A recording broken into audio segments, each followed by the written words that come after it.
Welcome everyone.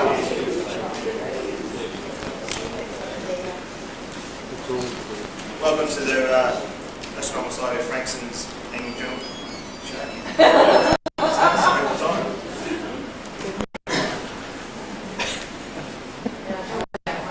No, well, it's a new member looking for us, and he's out the car park. I sent Sally out the point. Yes, again, sorry about that. Welcome to our general meeting on the 15th of January. Welcome to any new members we may have, any new guests, visitors, and welcome to Hugh Carman, who's going to give us a talk later on.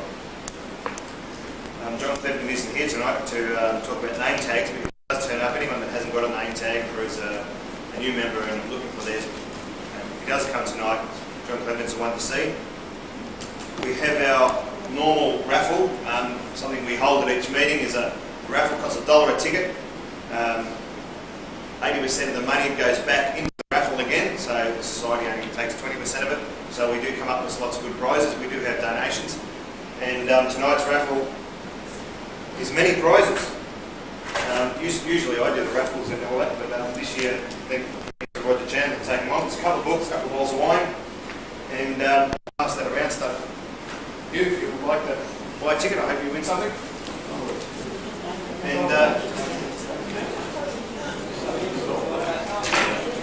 And yes, the man himself's just walking the door, John Cleveland, and if anyone is looking for name tags, please see John.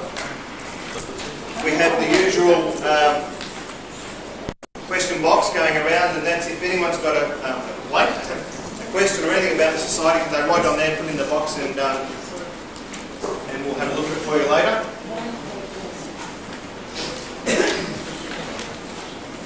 The library is open from now on at 7:15 p.m. We did say that in Scorpius, and tonight was our first night forever meeting after this. The library will be open at 7:15, so if you wanted to come early, look through the library books and borrow any. We have Andrew Thornton and Jane McConnell as our librarians. See them if you wanted to book something. And the list of library books is on our webpage at each Scorpius if you want to have a look at that. This month, annual general fees are due, and Marty Rudd is our treasurer who isn't here at the moment. So you might have to wait until he arrives a bit later to pay, but they are due this month. And after a couple of months, then you won't be a member. Anyone that's joined just recently would have joined on a pro rata, and they are due again. The structure for tonight's meeting is for about 30 minutes with me talking, hopefully a little less. And then after that, we'll have Hugh Carman talking on something that's a little bit different, on fossils. Our treasurer's just walked in the door, thank you. Ta-da! Ta-da! And Hugh will be talking on fossils, and at around 9:20 we'll be breaking 9:20, 9:30 for tea. And break in the main room out the back there. Any visitors, and I'm not sure where that goes, you can just follow me around or follow one of the committee members around. We'll come back and rendezvous in this room for a draw raffle, and then a sessions talk. And we'll have three speakers tonight: Peter Skilton on the solar eclipse and museum, Marty Rudd on the solar eclipse, and Bob here will do Sky for the month. The second session will be a video, and the video will be accidents in space. And then there's an informal session in the tea room if anyone doesn't want to do either of those two, and they can just talk about whatever they want to talk about. Last meeting was our annual general meeting, and due to certain circumstances we weren't able to present the Treasurer's report, so we have to do it at the moment. And if asked maybe to come down to present the Treasurer's report for the annual general meeting, just to tie that loose end up. Yes, you said. What another one?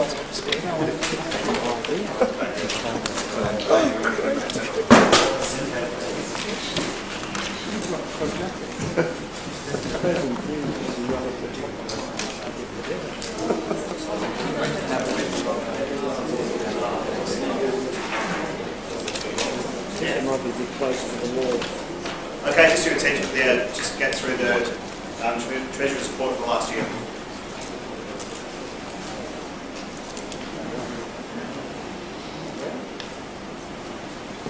Okay, at the start of July 2001, the Society had $9,664.38 in total in accounts, in the bank account and in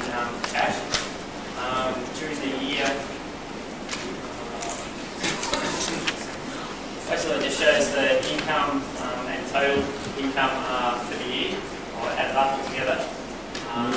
Most of the income came through school nights for the year, as it turns out. Secondly, memberships making up probably the second most, making up the second most amount of the income the society brought in. Followed by public nights and a grant, which I believe was from the Friends. Yep. So the total income for the year was $14,888. $808.86. And then during the financial year, we had $13,309.66 worth of expenses. Being basically what was listed there. Maintenance of the brides was the main priority expenses for the year, as you can see there. General running of the society as well, newsletters, various handouts, excursions, and so on and so forth. So at the end of the financial year in June 30th, 2002, the society had $11,235.58 either in the account, which the account balance was $10,711.63, with some unpresented checks and the rest being cash on hand. And that's about it.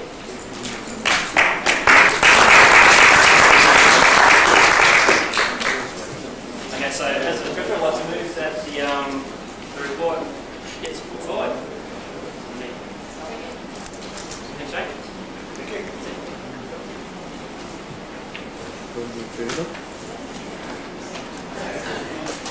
Thanks, Marty, for that. And as I said, fees are due, so we'll give Marty something to do for the next couple of hours, or next hour after Hugh's spoken. Everyone can go and inundating with their fees. All right. Going through what we've done in the last month, we haven't met since basically our November meeting, so the last couple of months have been quite busy. We've had a few social occasions. We had our barbecue dinner on December the 14th, and that turned into a viewing night, which went all night. We had the Geminids meteor shower peaking on that night as well, so that was probably one of our best barbecue evenings for a long time. We had our New Year's Eve barbecue, which went quite well. It got a little bit cold, but it was not a bad night. We had lots of brides viewing nights, public nights, and I thank those people that have talked, helped out with those nights, etc. And those who've come with telescopes and things, thank you. We had the Mars exhibition, which the museum exhibition, which Peter will explain to you later. And we had many members' nights, which are up at the prize when it was clear. If I have left everything out, I'm sorry.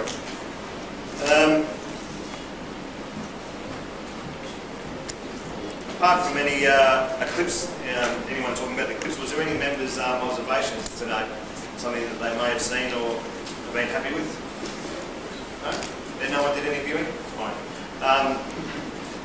Saturn and Jupiter are at their best at the moment, and for those who have been out observing those, they are quite prominent in the night sky, and Bob's sky for the month, and I'll probably tell you that. Something that's you must probably want to get ready for now and start building up to it is Mars.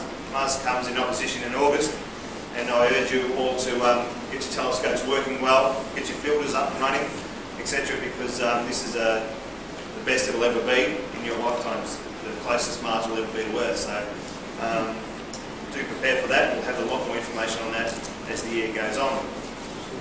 Anyone interested in borrowing our lane instruments, which is an 8-inch Dobsonian, pairs of binoculars and an 80mm refractor, you can see Russell Thompson, who's not here tonight. But if they want a book, they can book through me and I can pass them on to him. We have the Astronomy 2003s. We don't.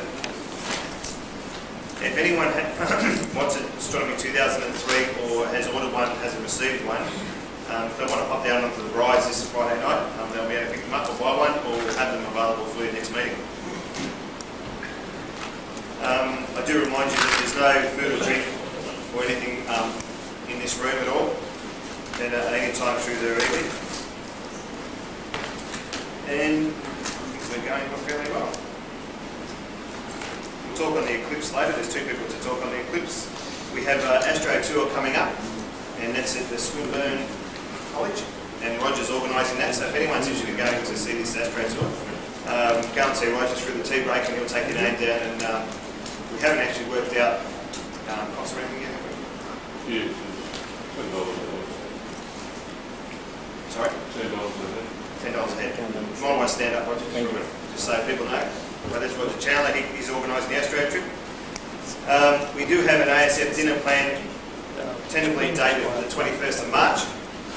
We haven't picked a venue yet, but when we've decided on the venue, obviously we'll let you know. And this time we are going to be requiring you to give us a $10 deposit, because we've had a problem before where we had 30 seats booked and only 15 turned up, and we had a bit of trouble with that. So this time, if you want to come to our dinner, it'll be a $10 deposit.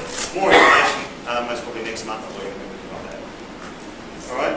There's a working bee coming up on the 2nd of February, and Jane McConnell and I are organising that. So that's on the Sunday, 2nd of February, starting at about 11 o'clock.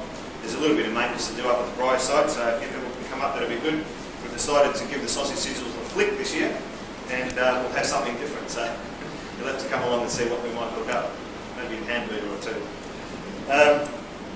We have the first TLD for this year, which is Telescope Learning Day, and that's going to be incorporated into the Solar Day, which Ian Sullivan is running, and that's starting at 1 p.m, I think.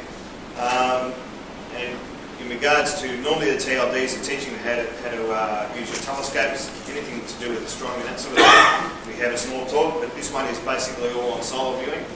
And if you're interested in anything like that, we have to do with the sun, and I think, Peter, what does he work out? 1 o'clock? Yeah, I think it's 1 o'clock when to start. Yeah, well, he does something at 1 o'clock. Sundial moon. Sorry, 1 p.m.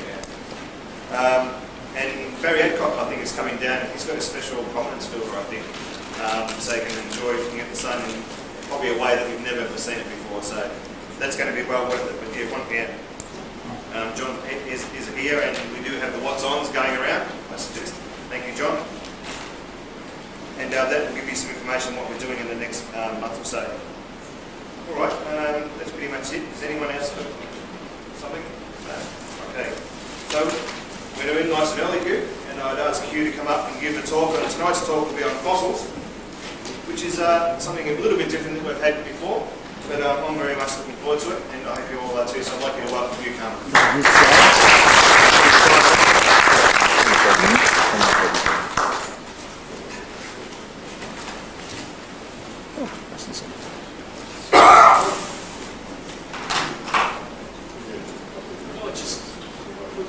Is there anybody here with a white missing patrol?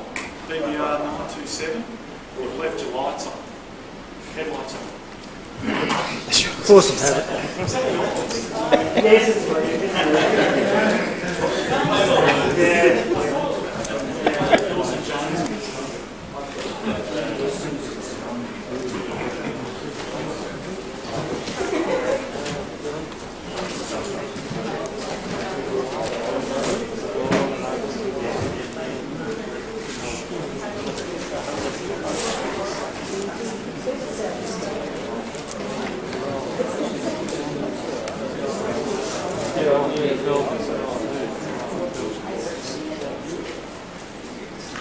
Oh, thank you for inviting me along. It's a privilege. That loud enough for you? No. No? How do you switch that on? I don't think it's working. Not working? Yeah, I'll just have to scream out. I'll hand these papers around. It looks like a lot more than paper than I've got. So, I can yell out. Push those around. It won't be enough, but I'll give you some others which are not quite good. Just take one. Don't take one of each because they're slightly different, but not that much. Is that all right? Just pass those around with that.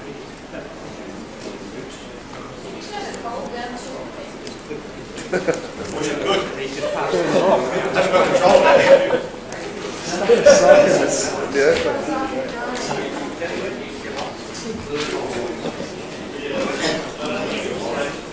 Try moving to another seat if it's blowing down.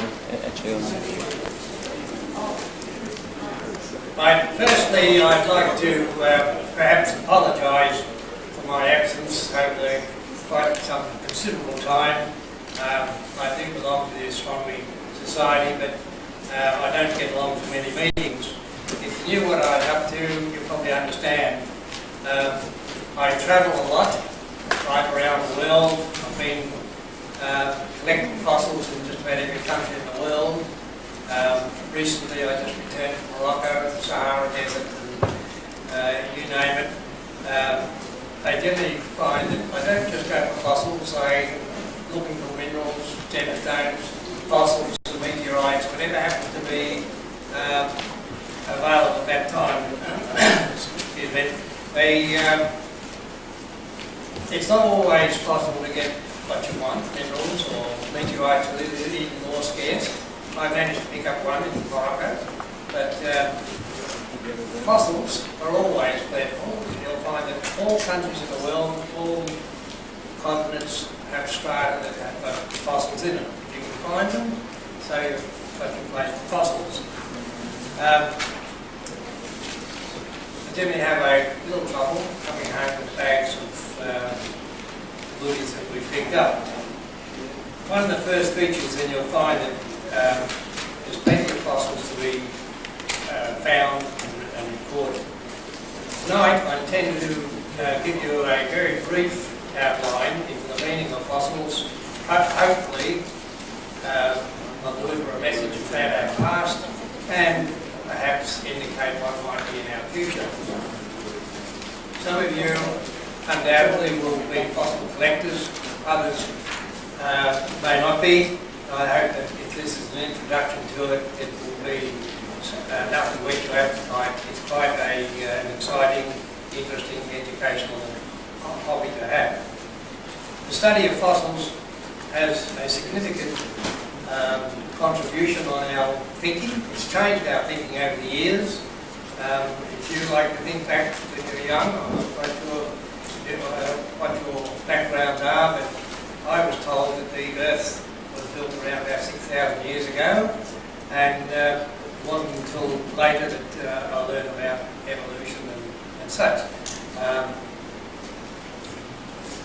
There's also a shift in perhaps the thinking of the purpose of life, just what the future holds.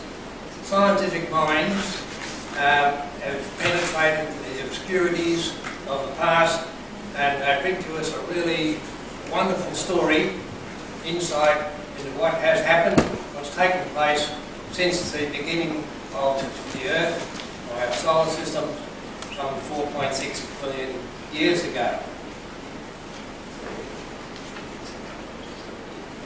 The evolution of life is virtually written in the rocks, not just life, but the conditions that we lived under or existed at the time when the fossils were laid down. Geologists who look at the rocks, study rocks, and paleontologists who study the fossils have divided the past into 5 major eras.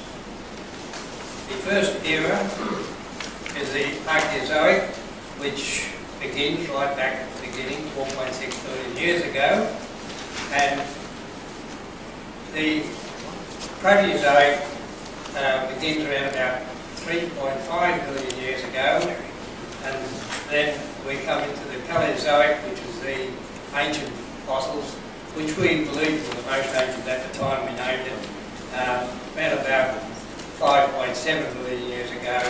Then we have the Mesozoic era and the Cenozoic era since then.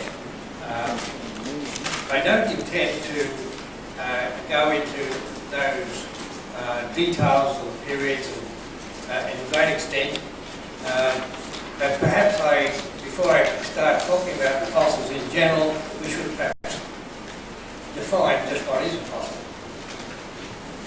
Fossils are the remains of bygone organisms. The organisms can be plant, it can be animal, can even include things like fungi and bacteria. They weren't able to find bacteria for a long time, but they have got the skills now to trace the beginnings of very first solid arose.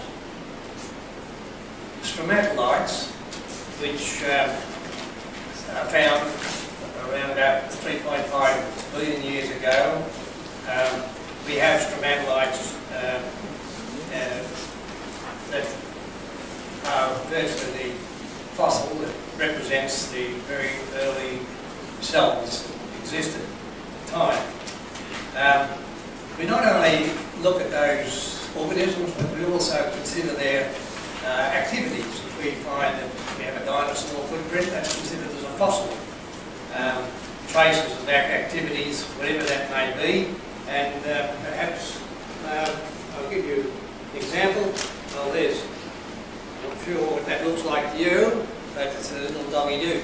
And these were picked up in Western Australia, and picked up probably 100 of them, and they were laid down by some animal sometime since the Permian. It's the Permian area. I can't say what day they laid those down, but they do indicate that these animals existed at that time. We have, what else have we got? Spread this out. We have a rock here which you can look at later. It's got nothing in it, it's got tracks on it. These tracks were laid down about 200 million years ago, 230 million years ago, and small animals, which we call, got one here, trilobite. Have a look at these trilobites, laid these tracks down. So these are considered as fossils as well, not organisms in themselves.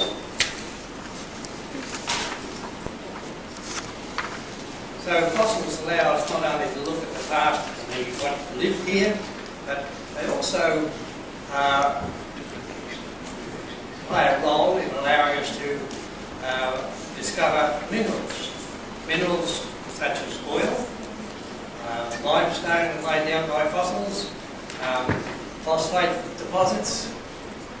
When I was in Morocco recently, the phosphate deposits, they have a conveyor belt running about 10k out to these phosphate deposits, all laid down on the animals at that particular time.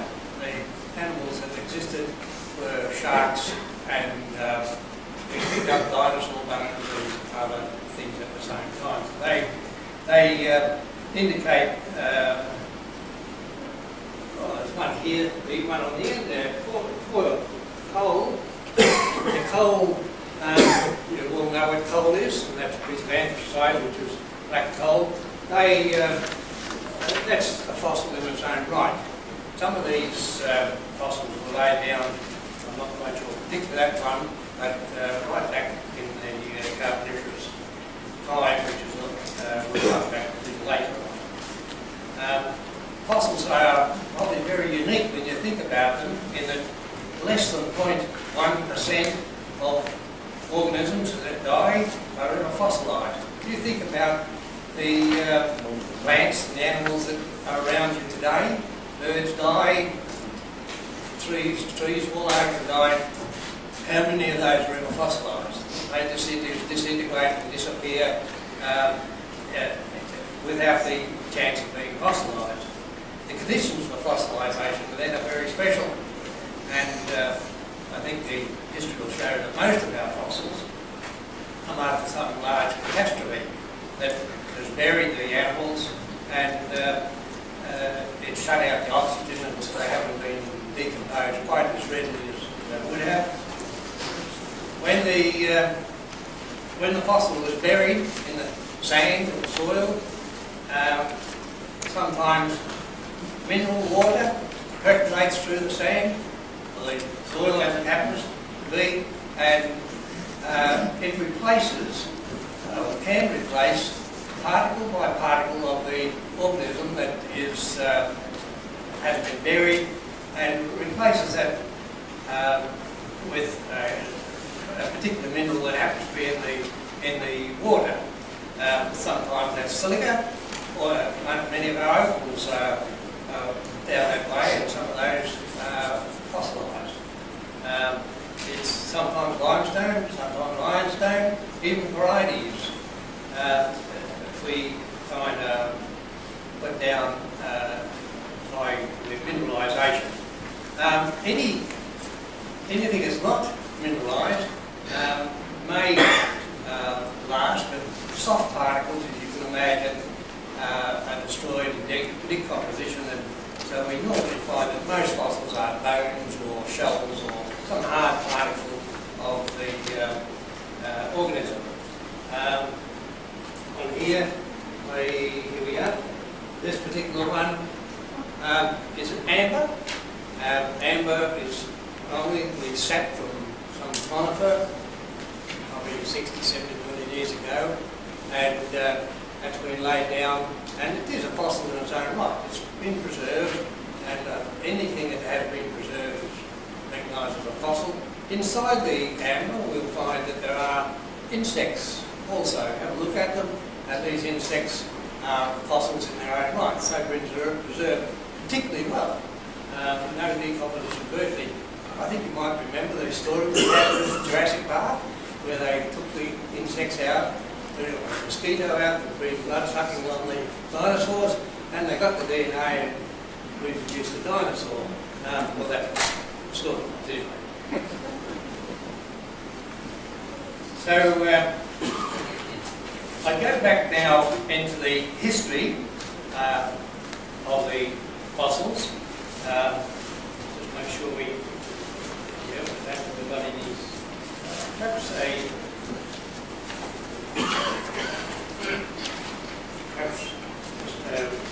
you can't hear me properly, red button. Switch red button. No, here we are. And the fossils that are just what can become fossils, plants, animals, fungi, bacteria, this or whatever, algae, and the traces as I pointed out.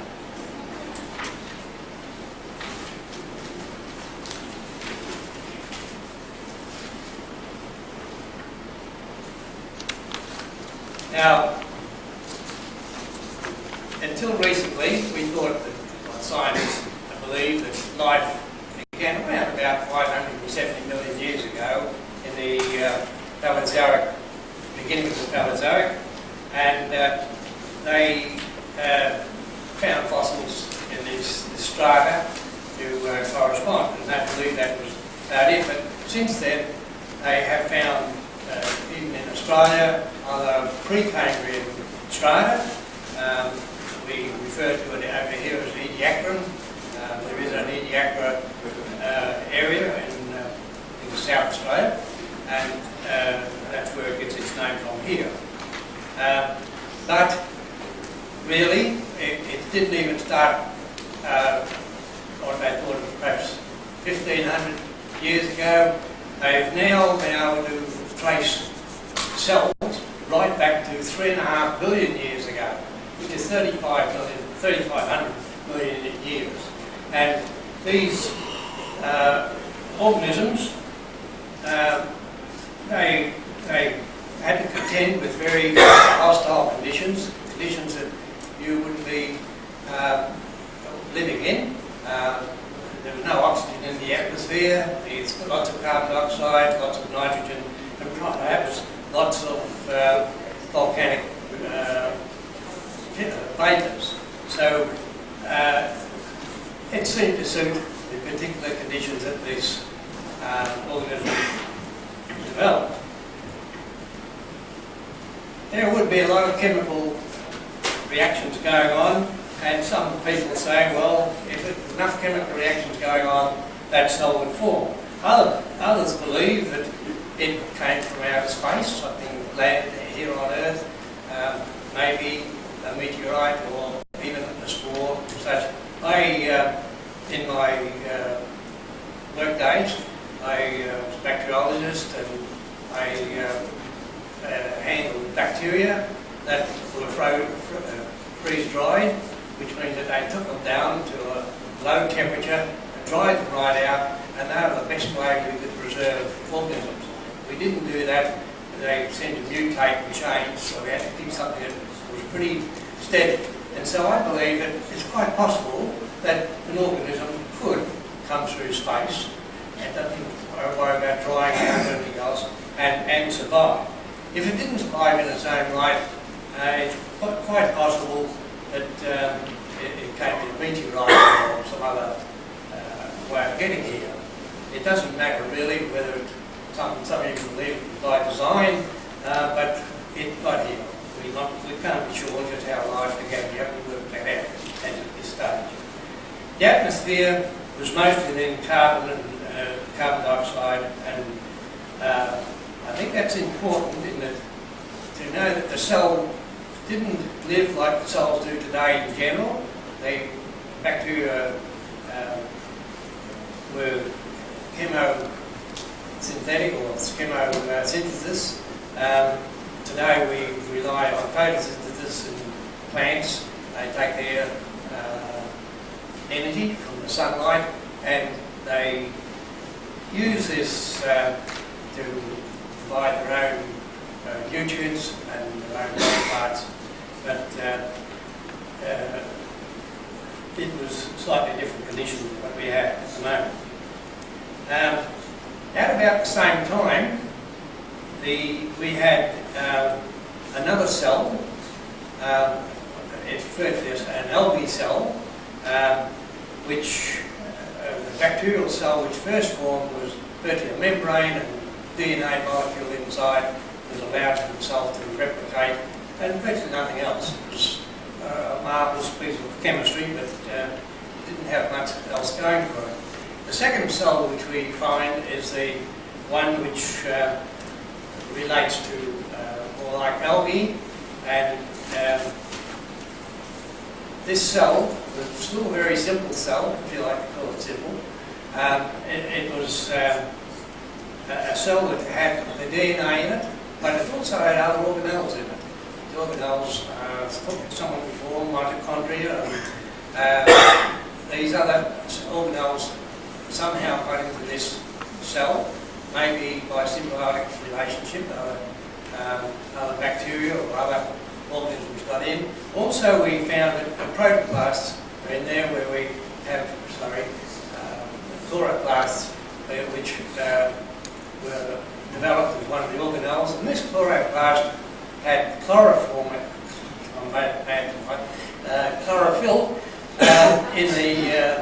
in its makeup, and it allowed the cell to take the energy from the sunlight and use that to develop its energy and such, and grow the parts. Now, you may say this is perhaps not anything great, but I believe it was probably the most revolutionary thing to happen in evolution. Before this, the cell had to rely on getting its energy from chemicals that it absorbed through water or soil, whatever it was. Now they had a ready supply, plenty of it, of sunlight, and the thing is that not only did it make the food requirements for itself and its body parts, but it, while it took in this carbon dioxide as well, took in the carbon dioxide, it breathed out or respired oxygen. And the oxygen was a different kettle of fish to the other cell. We have a new cell now which is going along with the atmosphere. The atmosphere didn't have any oxygen there, but gradually, and this is 3,500 million years ago, this cell started to breathe oxygen and breathe out oxygen, and we find that this went on for probably 2,000 million years. The difference is that now we have an atmosphere which is reducing in carbon dioxide and growing in oxygen, which suited all the animals that would come later on, including ourselves. The other thing about carbon dioxide, it's well known today, we're worried about it, too much in the atmosphere. What can happen? We get a hothouse effect. The sunlight can get down to the earth, but it doesn't get back and bounce off through the heat. Is kept in, and it doesn't get back into red rays and such. And so it does make a difference to the atmosphere or the climate as well. So it's quite a big change in what we had from the first cell.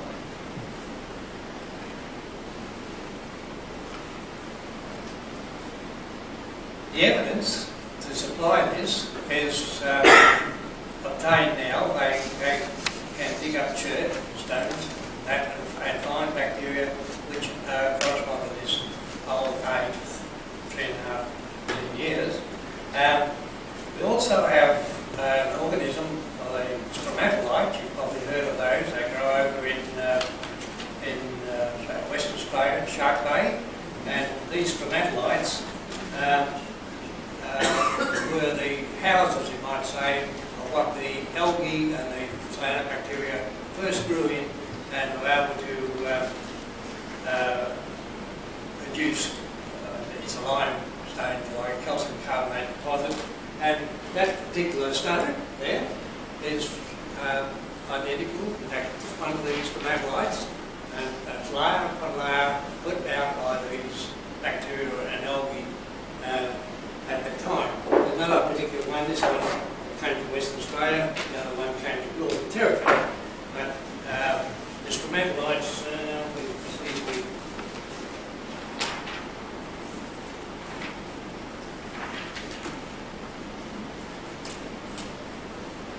works this time.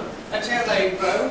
Anyone been over there to the beach and you see them? They go right in the water, you can paddle around amongst them, and they've been growing there for a long time. These don't necessarily go back, they still grow alive today, but we do have them, ancient fossils of them as well. So that's the general picture. This one on as well, to explain the point of it. I may not have got quite over. In this particular cell, the host cell, the bacteria first, we have a DNA virtually only, and then we get a plant which is over here. It's got mitochondria in it, and it's got the chloroplasts in it, nuclei, and I don't know if that had any particular, but it had many other organelles, and that's the significant part. We believe it's quite possible that this cell was invaded by another one, and they combine together. The mitochondria in them have their own particular DNA, not corresponding to the cell itself. They have their own particular DNA, which we believe corresponds to the invaded body.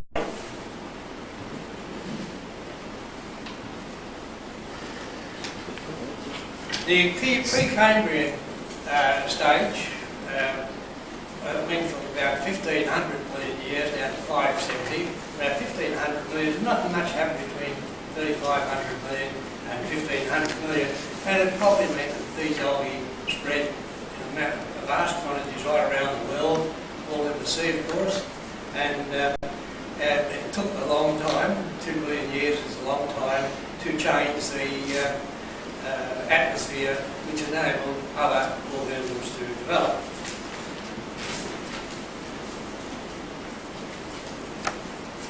Now, I handed around sheets of paper which had the geological table on them. I apologise that you won't all have quite the same sheet. Has anyone didn't get any at all? Got around? Okay, we had the first sheet, one that looks like this, was probably a little more accurate than the other one. The other one I printed out, and I've realised that a lot of the timing and ages of that were well out of date, and you can see how things move in the science field, and so we printed out another one which is a little bit more honest as far as the particular time goes. Now the message that I want you to get from that table, I'm not going to go through it in real detail. The message I want you to get from the table is that the evolution of life started right back at the simple cell, and until we get to the more complex organisms right up to today. The beginning of the Paleozoic, that's back at where you'll see the Cambrian period. All the phyla that we have today were present in the Cambrian period. Not quite so. I think the Koolymilka was not at came along later, but all the phyla, but of course many families and many species and that have developed over the years.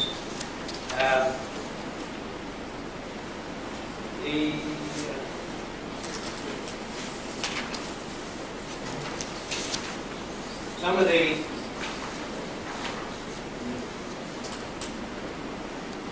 the early organisms in the Ediacaran, they are in general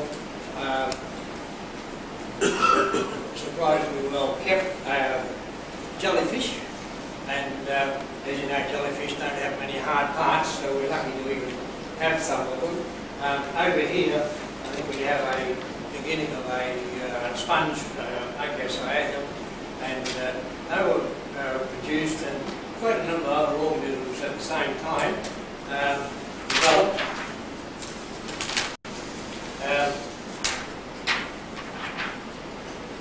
In the Cambrian, in the Cambrian, we had very simple organisms. I keep saying simple, it is very simple, but these are animal organisms. They float around in the sea, and they were one of some of the very first. If you want to get these, you have to go back to the Cambrian strata and find them in there. If you're looking for any particular organism, you have to find a particular age, put in that sheet you have, and dig in that strata to find them.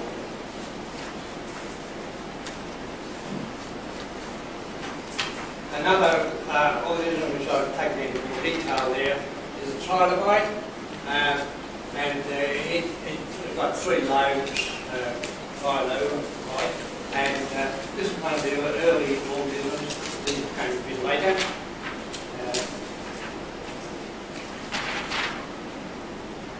Again, some of the very early ones, radial earrings, and I think we've also got some foraminifera there.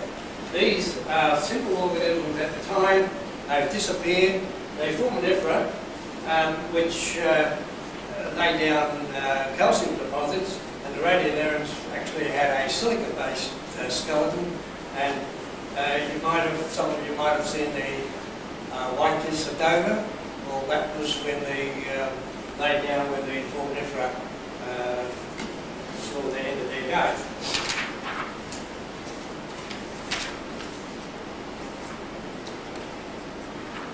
That's some of the foraminifera there. Odd little shapes, all shapes. Someone probably ever looked at diatoms and that. It's almost like the crystals of snow. You never get one crystal the same. And they very slow. I'm putting some of these through fairly fast so that you don't waste time. These here came fairly early in the piece, the echinoderms. When we say echinoderms, you have a look at these up on the front here. We have these crinoids, which I found over in the Gascoyne River in Western Australia. Well worth looking at. But the sea urchin is also an echinoderm, and if you look not far from Melbourne, out in the towards Broadford, there's a place there where these, you won't see from there, but we have the starfish, and they're also an echinoderm. And even closer to home, you have the Lavinia, which comes from a small echinoderm again, which comes from Woomera. Plenty around the cliffs there. I would suggest to dig into the cliffs, but there are plenty around the water edge. And these all have a 5 radial symmetry about them. Every one of them, even though they're different species. So the phyla, when it develops, we get the major ones early, but we get species coming along later on, various types.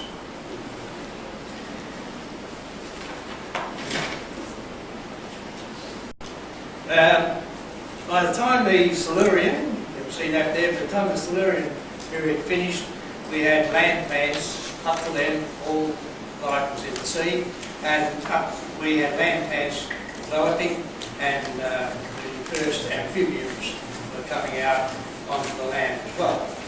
In the sea, there was lots more fish. It was really a sea world at the time. The Carboniferous, which is, comes after this Silurian there, was a period where our large forests developed. And these large forests were the beginning of our coal fields, which we have today. I think I showed you the coal before, and that came from that particular period. We did have other coal fields later on as well. The Permian age is quite an interesting one in that that was about 250, 230 million years ago, but at the end of that there was a major extinction took place where 90% of life disappeared on Earth. So you can see we started off, got going well, then we just about lost a lot. That took place over about a 50 million year period, so it wasn't rapid. Something happened, and I think we should look and say, why did this happen, and ask ourselves if it will happen again. Lots of things that Foraminifera I mentioned to you, bryozoans, some of the corals and trilobites and crinoids and that, which I just showed you, all disappeared. They all were lost in that extinction period. We put forward lots of reasons. You'll probably find that the climate changed a lot. We had ice ages, we had deserts. Some of the continents were rising out of the sea, and in general, there's a lot going on. Most of you would be well aware of continental drift, and at this stage it was quite established, and climate's changed. Maybe we don't know exactly all the story behind it. The Mesozoic era was the ones which you're very familiar with, where the dinosaurs roamed. We had many other animals as well. The dinosaurs mentioned the ones we see a lot of, but amongst those dinosaurs, there were other animals, birds and mammals and a lot. So back in the background, they weren't great. Dinosaurs were the dominant animal. And we had the new plants, flowering plants for the first time, and insects that were modern. They grew, and most of the trees would be cycads and ferns and some conifers and so on. The petrified forests in Arizona, which are a large petrified area, they came from this particular period. From then, we've had many of our popular known trees that we have today. Fossils of these plants and animals are found just according to the stage that they grew at and where we look. Now,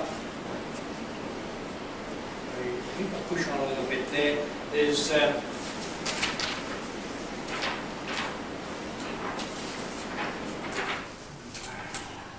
talking about ammonites. The ammonites were also disappeared at the same time that the dinosaurs did, and those particular type of ammonite, just recently I was over in Germany and went out to a digging field, and these are the particular ones that we picked up, not that picture, but the same species. That's some of the trees. The cycads you'll probably still see a few around, and the dicotyledons you see around, but most of them were very different to what we have today. Now, soon after this, I've got the echina down there, but millipedes and insects and all those things came along. They had to be there to fertilise, pollinate flowers and such, so that particular time. I would be amiss if I didn't put a dinosaur down for you, but the dinosaurs lived on the land, and at first, back from the Permian times, they started to come in the Mesozoic area, but at first they were very small, and then with continental drift and such, we found they lived for about 150 million years, and they evolved quite a lot, and they didn't only live on the land, they lived in the water. Several large ones lived in the water as well, and so we have the dinosaurs. Now,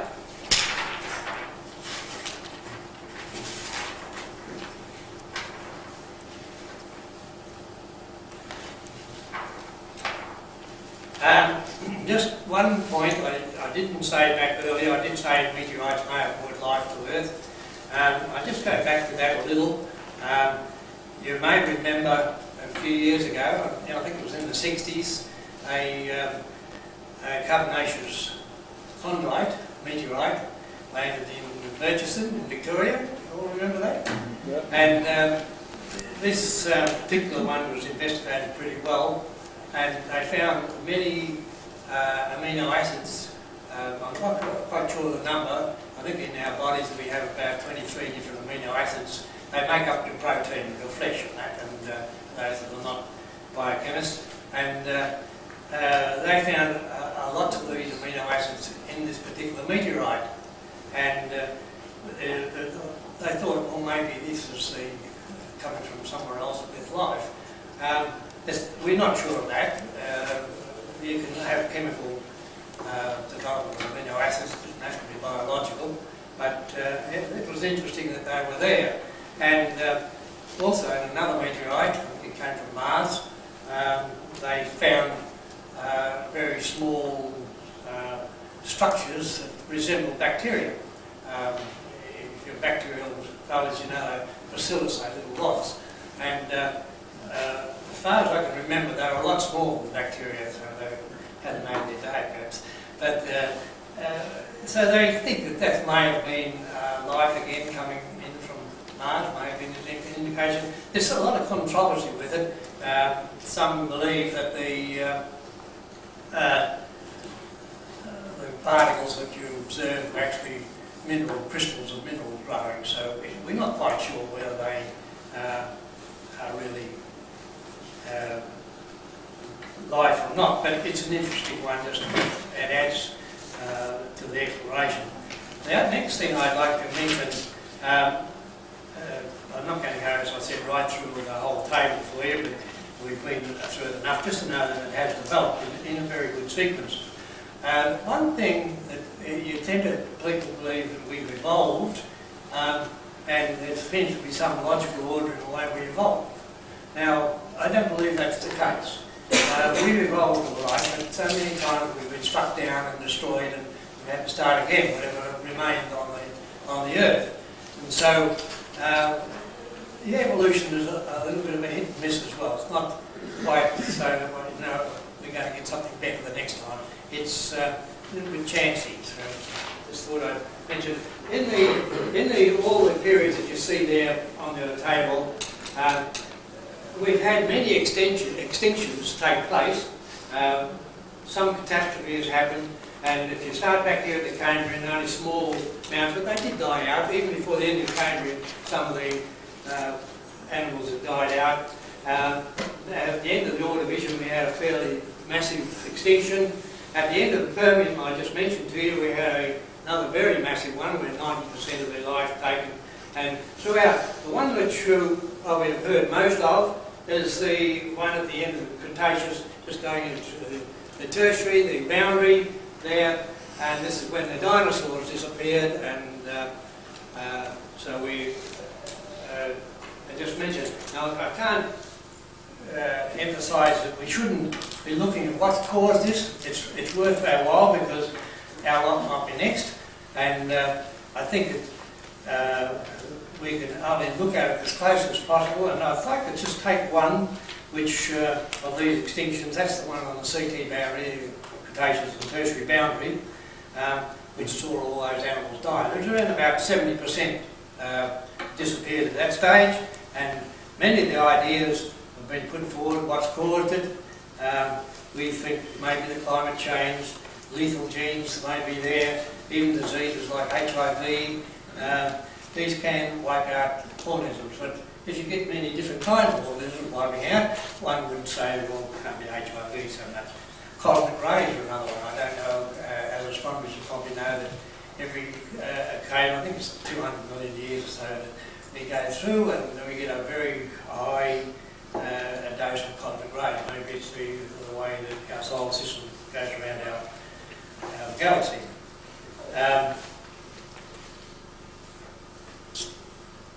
Not all animals died out. We did have some of the birds surviving, some of the lizards survived, and crocodiles, and obviously some of the mammals survived, and they've taken over. And so, but we weren't sure just what's caused it. Back in 1970, McLaren and Urey, scientists, suggested that a large meteorite may have come down and destroyed the life as we know it. There wasn't much to back them up. They didn't find any meteorite crater, and it was a hypothesis probably worth thinking about, and nothing much evolved from that until 1978, when some other geologists over in Italy, they discovered when they were investigating this CT layer, the strata, that there is a lot of iridium in it. And iridium is not found in the Earth crust to any extent, but it is found in meteorites.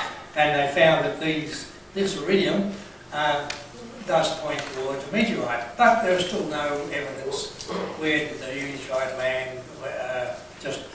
It was again just more evidence that suggests it may be. Then, there's a few years later, that in Mexico they found a meteorite crater, some 200 to 300 kilometres wide, and it was down at the bottom end of the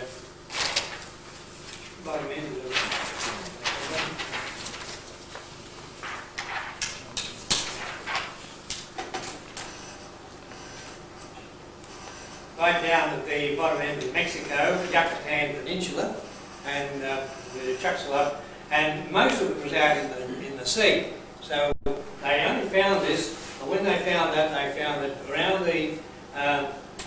around the edges of a 200 to 300, it varies according to what figures you get, kilometre crater under the sea, that iridium was there in vast quantities. And so I think that did a lot to say that the meteorite may have been the cause. Now, just so happens that I was over in India a few years ago, and we picked up many dinosaur bones out in the desert. They were there. There's little bits poke out, and maybe they can have quite a good memory of that, because when you're out in the desert, you can't believe how many people can turn up in the desert. But we had these children turn up, and they came along to see what we're doing, and I gave them some lollies and became good friends with them, and they went and pointed out all these dinosaur bones all around, so it wasn't too hard to find them. This was over a several kilometre distance. But the story goes too, and I read this at about the same time, down to the Indian Ocean, there's also a large meteorite crater, and with the iridium around it, and its age is exactly the same as that of the Yucatan Peninsula.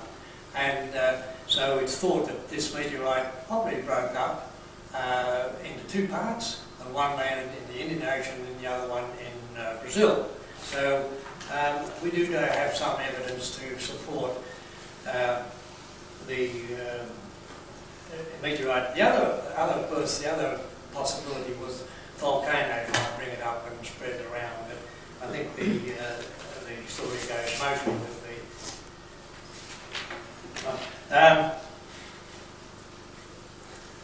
now you're probably aware that over the last 200 years, 500 species have become extinct. Just 200 years, not 2 million years, and 500 species of animals and many plants as well become extinct. Many more species are on the danger list at the moment. So some of this can be attributed to human beings. Human beings clear the forests, take all the habitat away, and they also pollute the air, pollute the waters, and we do have to question ourselves, are we leading the world into another destruction?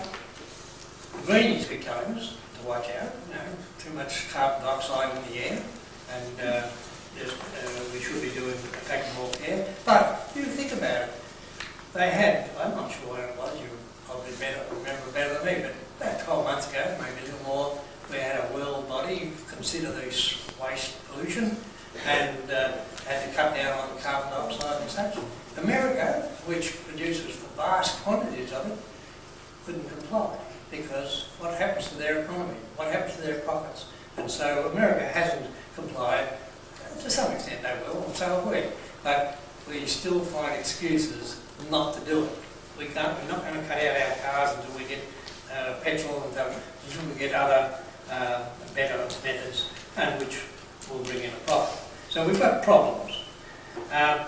Just prior to our present time, we did lose lots of other large animals like mammoths, large great sloths, woolly bisons, and the large rhinos, and the diprotodon, which is something like a wombat. In the past, we've also had, I think in the last million years or so, we've had 4 ice ages. The last one only lasted, or finished, around about 10 to 15,000 years ago. So we find that there's all of this chance of changing climates, and life can suffer from it, regardless of man. Now, I'd just like to go back onto what has caused the major extinction in the Cretaceous time, and we said that it's possible that a meteorite has caused it. At the moment, America has, the US has about 5 major search stations for near-Earth objects. They are aware that these meteorites are going around Earth. They have orbits, they're not in the asteroid belt, they're much closer to us than that from time to time. And there's a few other search stations around the planet which are looking for these near-Earth objects. And so far, they've found that there's 603, these figures are fairly recent, 603 meteorites or near-Earth objects, whatever they happen to be, they probably are meteorites, which are over 1 kilometre in diameter. Now, that's not big, but they might be much bigger than that. 1 kilometres, ones they're looking at, 603 of them, and they find that there's many thousands of them that are 50 metres or so. Now, if you've time to think of it, the ones in Mexico were probably up to 10 kilometres in diameter, and they probably put up enough matter into the atmosphere that our Earth was light shut off from the sun for a long period. It would be a year or more, quite possibly. When that happens, plants die, and the climate changes. You don't get sunlight, what happens? Just one night, you know how cold it can get. You shut it off for 12 months, and you have very large deposits of snow and ice ages. Even the snow, when the dust has disappeared, even the snow will reflect a lot of that sunlight, and some scientists even believe it had been a little worse, we would have been in perpetual cold, because that wouldn't have got out of it. So there's a number of possible causes of extinctions we've mentioned. Just what will be the next one? If you think about the future, I think we all wonder, and will it be mankind's stupidity or atomic wars? If a meteorite did land now on the United States or Israel or something, I'm pretty sure that would be a sign to start an atomic war. I think that'd be intact. So we've got this possibility there. The possibility of another catastrophe is there. Will it happen, or when will it happen? Everyone? I think we'll do it ourselves. Well, fair enough, that's one of the possibilities. Will a fossil collector sometime in the future, maybe in the desert around Frankston and the Mornington area, come along and pick up our bones and start to say, I wonder what happened. Thank you.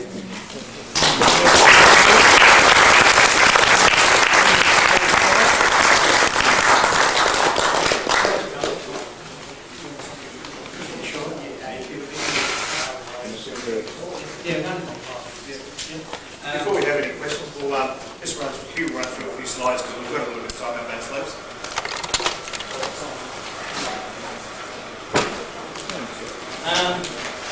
Now what do I push here? Lines out. I need a button to push that side.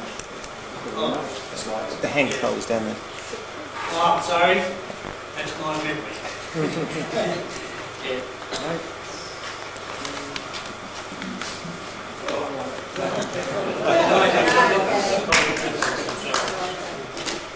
These new penguin catchers.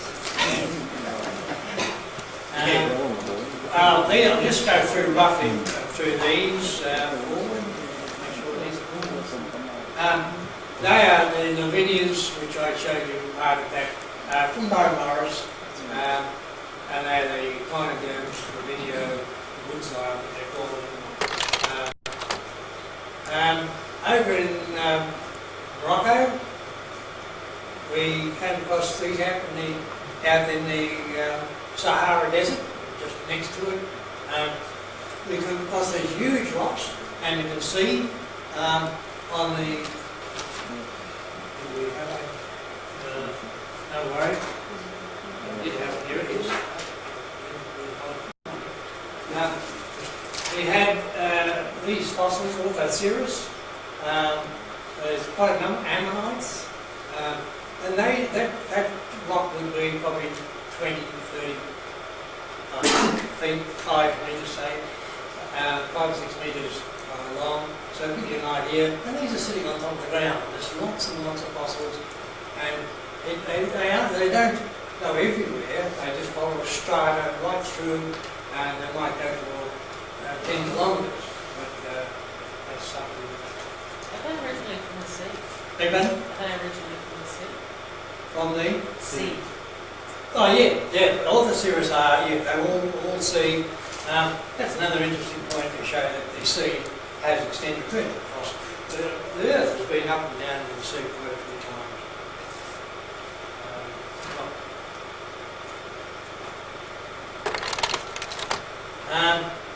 I had just a few sea urchins, not highly fossilised, but again they belong to the same economy that I mentioned before. That's us digging out in the Sahara, or the Gibbon just outside the Sahara. There's a few more, it's like the Astor and some of the sand dollars you get from up near Darwin. These are also kind of, you notice I've got the fine for radioactivity about them. These are crinoids. You'll find some very good crinoids I've got mentioned here if you haven't had a chance to have a look at them. From Western Australia. These crinoids are over the Sahara, and you can see why I had trouble bringing them home. That's the one now that's another one I have at home. I put it on a base. I found these over in the Gascoigne River in Western Australia. They're crinoids of a particular type. There's lots of crinoids, and they also have the 5 sympathy. Were they exposed like that, or did you expose them?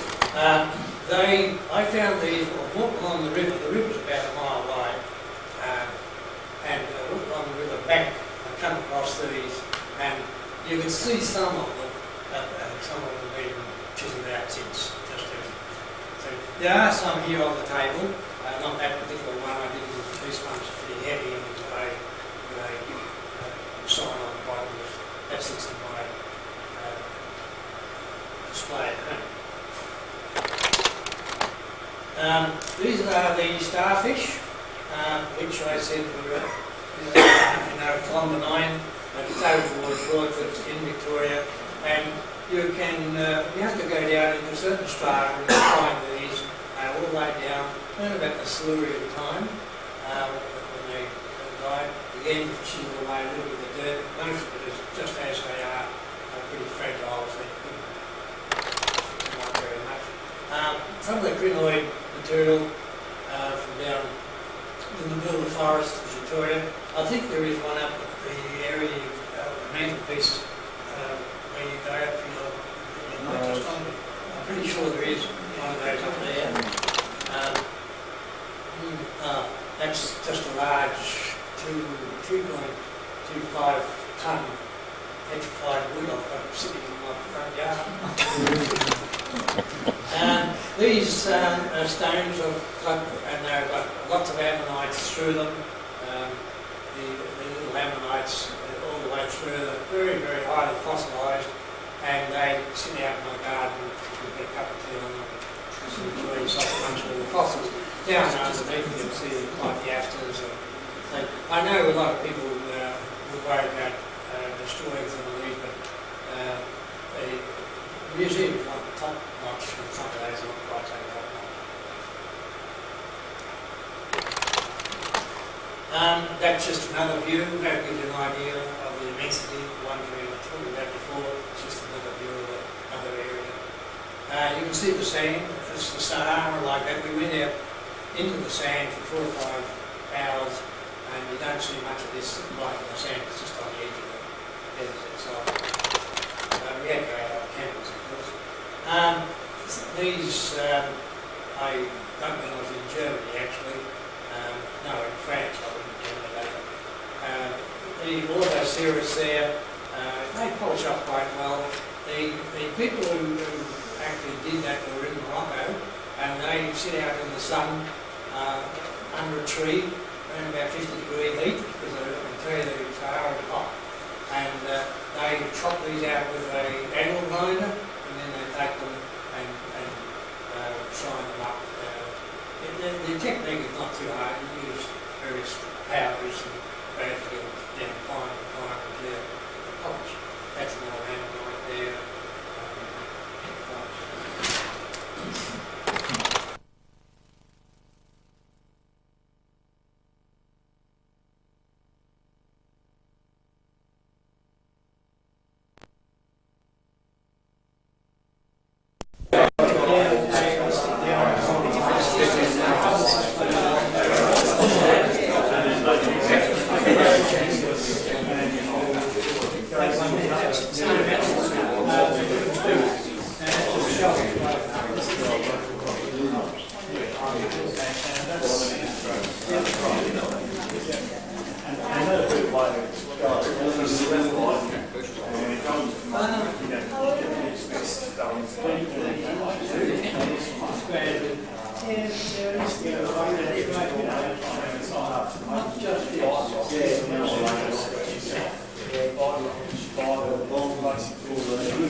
Oh, she does.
Okay, we'll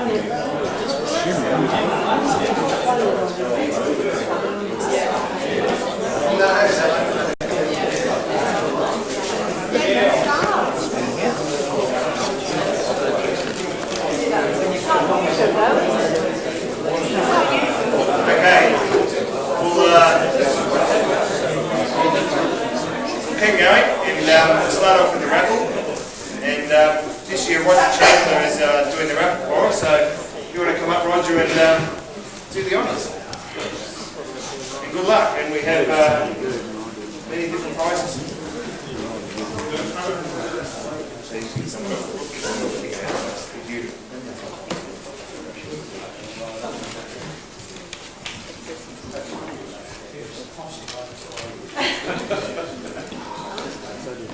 Number 68.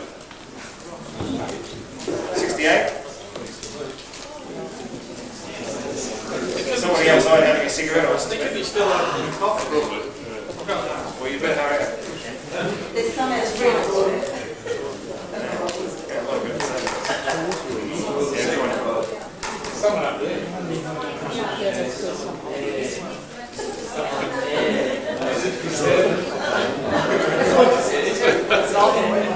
Number 46. 46.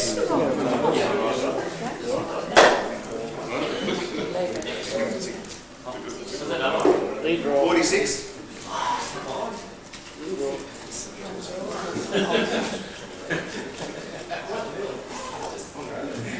Well, no one's won anything so far. So it looks like we're taking it home. That's a good start. Draw again. Yeah, draw it again. No, this. 44. 44. Someone down here. Did you get your pick because the others haven't walked in, so you get your pick. 44? Yeah. We have a winner.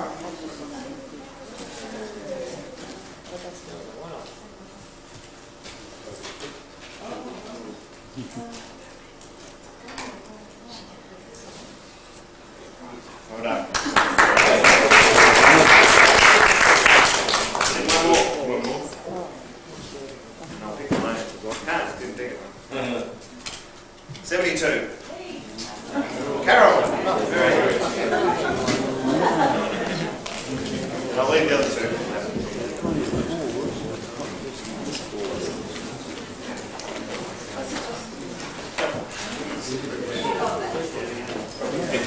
Can't find some yet?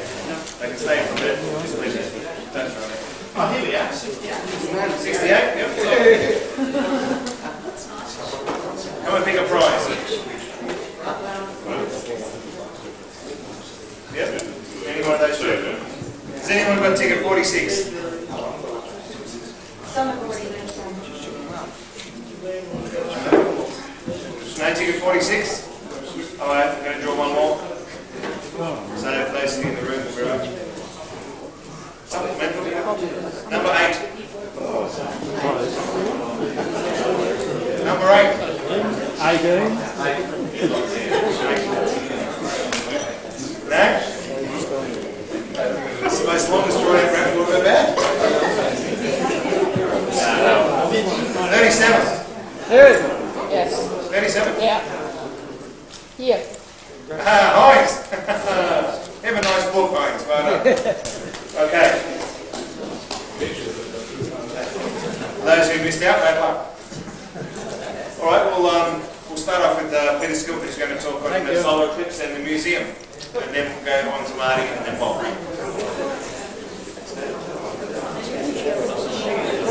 Well, in the 10 minutes I've got allotted, I won't be able to talk very much about the solar eclipse. What I'll do is, I'm not sure how well it's going to turn out here on the museum. Basically, the Society was asked to take part in an exhibition up at Melbourne Museum last weekend called Seeking Space. And ourselves and Swinburne University and the Space Association of Australia and a few others put together quite a large poster board, as well as having a large number of telescopes there, and also on Sunday we had a couple of PCs with astronomy software, and you can make out there's Walton's large one there and my smaller 6-inch over here. And those boards that you see behind you there are basically 2 of the meters, and we also had space on the back of that one as well. It looked something along those lines. The upside down, there we go. As you can see, welcome to the Melbourne Museum. Any one of our members that turned up on that weekend got free tickets to see the Mars exhibition that was on there at the time. So those that helped out got a bit of a freebie. There's some more there. I do apologise for the colour of these because I forgot to bring a desk lamp, which normally comes here and reflects off the top, but I didn't bring it today. So we're looking with transmitted light instead of reflected light. There's some more of the stuff we did there, lunar eclipse sequences, solar eclipse sequences. There's Greg Walton's Sky Dancer, which he brought along kindly for both days and was quite a draw card to everybody. And we also filled up a couple of the other boards as well, because the other astronomy societies weren't able to actually fill up the available space, and so fortunately we had lots and lots of spare material to show. Now, with the eclipse, we did show throughout the day a video that I took at Koolymilka of the eclipse, which proved quite good at attracting the public to come and have a look at it, particularly when I didn't see the eclipse. I was originally going to Skilton myself, got to about halfway to Port Augusta, saw the weather conditions on the local radio stations there and changed our minds to Plan B, which was head north to north of Woomera. And this place called Koolymilka is actually inside the Woomera Prohibited Zone. So it's not normally open to the public, but they made a special exception because the British Astronomical Association was mounting an expedition there, and they'd arranged to allow certain other members of the public in. So what I'll do is I'll play the video. It goes for 6 or 7 minutes, but it demonstrates some of the funny things that happen with shadows as well, that only occur during an eclipse.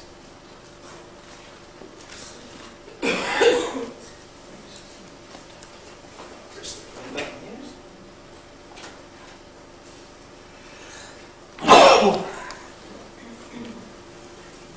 Just let me down.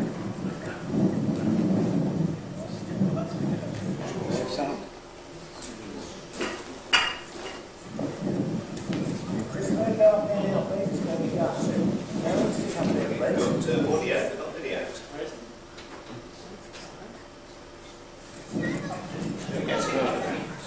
Thank you. Now what you see here is a view looking down towards, obviously, the sun, over on the right-hand side. So Skilton is in that direction, towards the right in the background. You're looking over a Gibber Desert, basically in most directions, with a few military buildings on this side of the telescope. I was taking pictures through the telescope and also piggybacked on top of it, as well as a videotape looking forward. Now look at my shadow there. Whenever it goes in front of the sun, it will go amazingly fuzzy. It's fairly sharp at the moment, the shadow around the edge there, but during the video, whenever anyone walks in front of it, the shadow goes really, really fuzzy. And that's an unusual effect that actually occurs during an eclipse. We might have actually missed the part at the front where my daughter Cassandra was demonstrating some of the funny things that occur with sharpness of eclipse in certain directions, that if you hold your hand high in the air like that during an eclipse, it casts a really, really sharply defined shadow. Put your hand down at right angles and your hand, or your arm indeed, virtually disappears, so you don't cast a shadow at all. So it's quite bizarre to see, and it is actually on the front of this video. What I'll do is I'll fast forward it a bit to nearer to the time. Stop kissing the bells.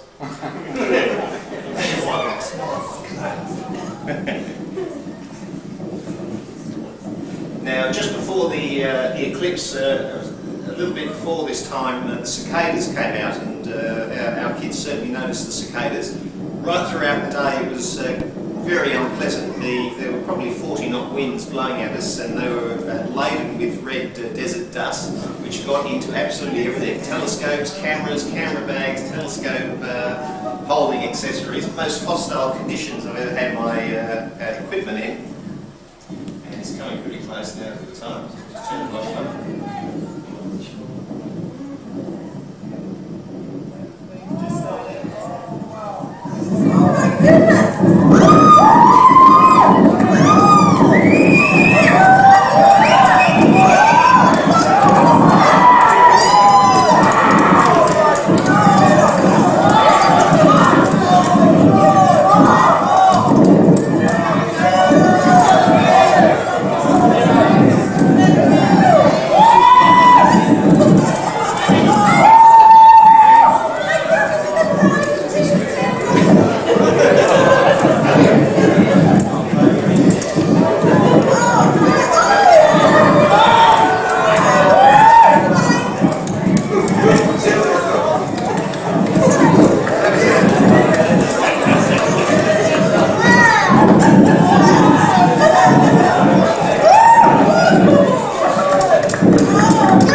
photographs that made everyone laugh within about 15 metres of us, yelling out, "It's a crazy day, it's a crazy day" overall, and also saying, "When's the next one?" Which of course is Antarctica next year. Now, of the photographs, what you didn't notice there was I forgot to take the solar filter off the front of the telescope just before totality. So my only photographs that worked were actually on the piggyback camera, where I had actually removed the solar filter. Now, the problem was there was such a howling wind bringing in red dust, I wanted to leave the solar filter on to the last moment so I didn't fill up the tube with the red dust, and lo and behold I forgot to take it out in the heat of the moment. And the other thing is my daughter had an ordinary Instamatic camera. You can't set the time exposure, you can't set the aperture or anything, all you can do is go point and click, and she spent during totality looking at it and going click, click, click. And I'll have to say her photographs probably turned out better than mine. Having said that, just before I stop, I don't know if anyone went to see the eclipse and didn't pick up one of these. I picked up a handful of extra ones. It shows the eclipse path and some of the things that were going on at the time of the eclipse. I'll leave them down the front. Feel free to come and help yourself to one afterwards. And those that went up Woomera way, if you didn't pick up a Woomera survival guide, I've got a spare copy here before it goes in the bin. That tells you about all the 25 poisonous snakes that were at Koolymilka to come and bite you, and all the various other nasty local creatures as well. Oh, thank you very much.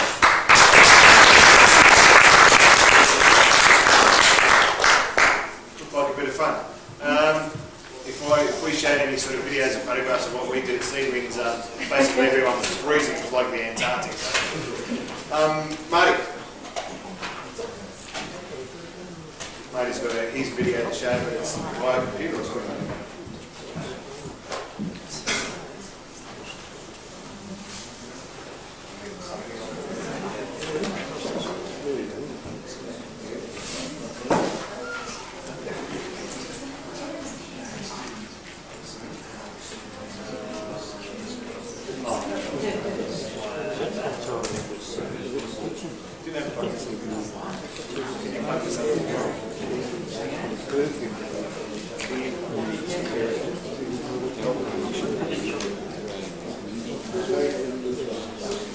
Bear with us for a second, modern technology. So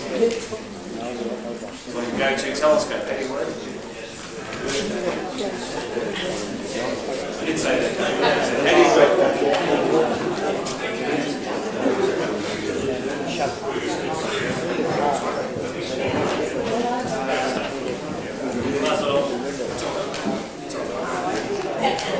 Okay. Sorry, it's Mr. Peters that was talking. I was out the front having a bit of a chin wag. On Lake Peter went to Sajuna. Myself and a few members from the ASF and the ASB went to Stewart Highway, which is halfway between Woomera and Glendambo. The dark line in the middle is the path to totality, and we ended up on the Stewart Highway basically right in the middle of the path there. That was a view from where we were camped, or sort of set up on the side of the Stewart Highway. Good grief. They had at the top of the hill there, they had like a car park area set out where people were supposed to park their cars and basically view from. And there was one security guard by himself making sure no one went outside that area. And as you can see, he did a really good job.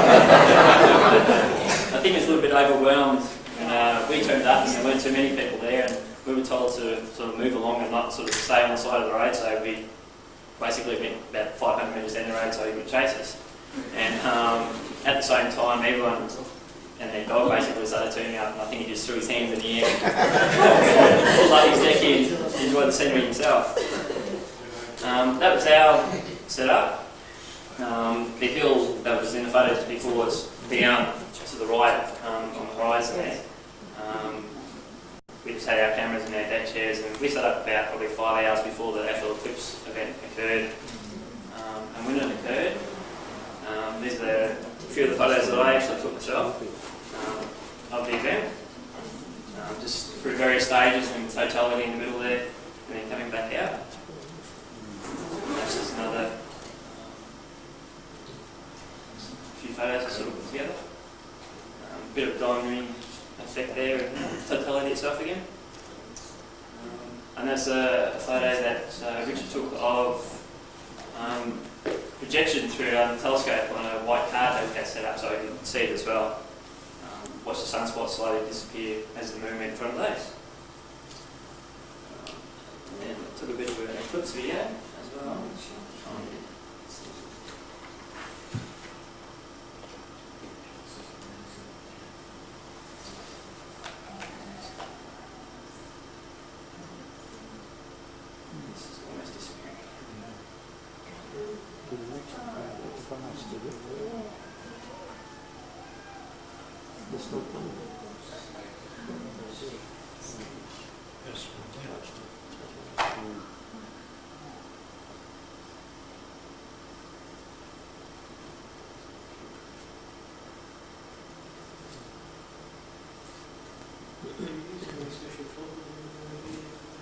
No, it's just straight out from the video camera. And that was it. And then afterwards we went back in a few drinks to celebrate. We actually stayed about 300 kilometres from where we actually set up, so it was a fair drive. By the time the eclipse was over, we packed up. We didn't get back to where we were staying, which was Wilmington, just outside of Port Augusta. It's a nice little spot there, a spa outside and everything. We got told off by the owners because we were being too ratty in the spa at night with our beers and stuff. But yeah, so that was where we stayed, and yeah, had a really great time. So yeah, the eclipse itself was just fantastic. It was nothing that you've seen photos of it and sort of expect an eclipse. You know, the sun sort of disappears and that, but actually feel the temperature drop as well and see the shadow coming towards you and everything. It's just fantastic. So yeah, we're looking forward to the next one, which we'll probably go to, I think, Turkey. We were sort of planning to in 2006. Or no. No spas there. Science a bit colder. Yeah, it's a little bit chillier. So you're going to get into a Turkish spa then, are you? Like to see that? So thank you very much for that.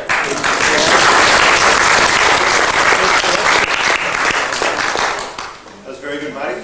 I think since 1998, the ASF and some ASV members have visited Woomera area more than any time.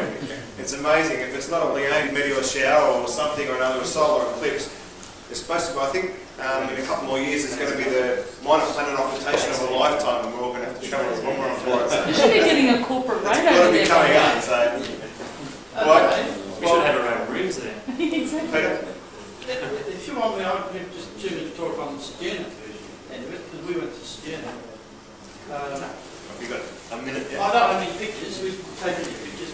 My wife and I went to Skilton, we met a couple of the ASF there, and the interesting thing about Skilton was that, as Peter said, the weather forecast was Skilton was looking to be clouded out, and most people had taken the strategy that they'd go to Port Augusta and wait it out, look at the weather, and then decide which way they'd go. What happened was Chandler was there waiting for thousands and thousands of people to turn up, but on the day they all decided to go to Woomera. And so Chandler was, I won't say empty, but they had plenty of facilities there for anyone that wanted to go and have a look. So my wife and I turned up, and we'd sort of organised some accommodation, but we found that the place was full of accommodation. So we ended up renting a house that was right on the centre line, and as it turned out, the weather on the morning was pretty bad. It looked like it was going to get clouded out, but it cleared up in the afternoon. And so we ended up observing the eclipse literally from the backyard of this house while the barbie was going. And the moment the eclipse was over, we just went back to the barbie. So it was pretty sort of luxurious type eclipse for us. We'd taken the decision right from the start we were not going to take any photographs of the eclipse itself.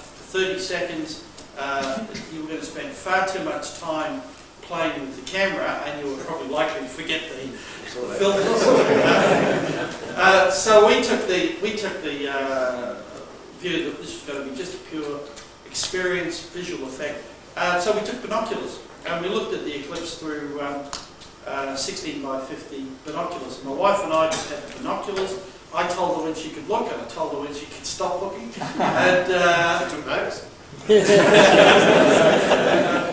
it's one of those stop it or you'll go blind exercises.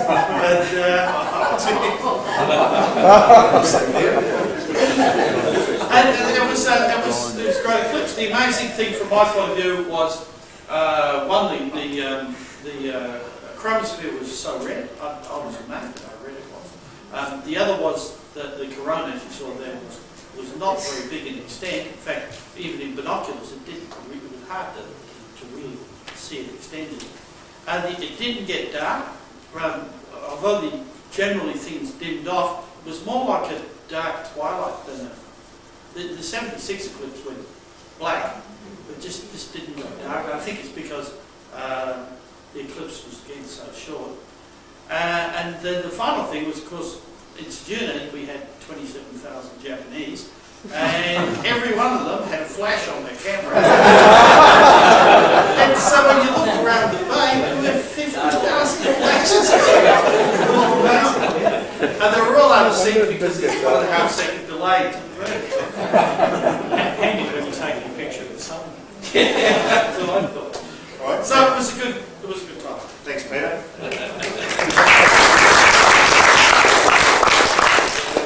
The flashes remind me of a football stadium. Everyone trying to take a picture of someone sitting in the middle of a football stadium, and all the flashes are going off. What are they taking a picture of? Right, we'll have Bob for Sky for the money. Okay. Rightio, we better get started for 2003. So have a look at the path of Venus. I don't normally show the paths of the planets, but I saw in Astronomy 2003 that it didn't show the path of Venus that well. They're trying to put too much on one page, and it sort of annoyed me that they showed the path basically as going up and then skewing like that. Well, at the moment, Venus is going through that loop right now. So when you do look at the paths of the planets in Astronomy 2003, be alert, but don't be alarmed. You know where that came from, don't you?